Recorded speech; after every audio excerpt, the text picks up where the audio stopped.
Naam, ibada ya wafu ya wakili Chalo Mbobu aliyeuliwa kwa kupigwa risasi tarehe 9 mwezi Septemba mwaka 2025 imefanyika leo hii katika kanisa la St. John the Evangelist lililoko mtaa wa Lang'ata hapa Nairobi.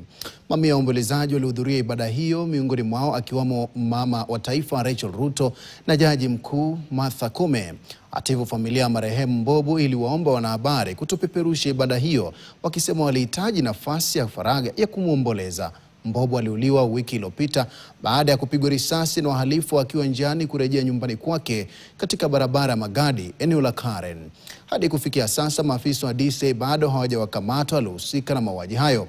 Mazishi ya wakili Mbobu atazikwa hapo kesho nyumbani kwake katika eneo la Moore Hills kwenye kaunti ya Machakos.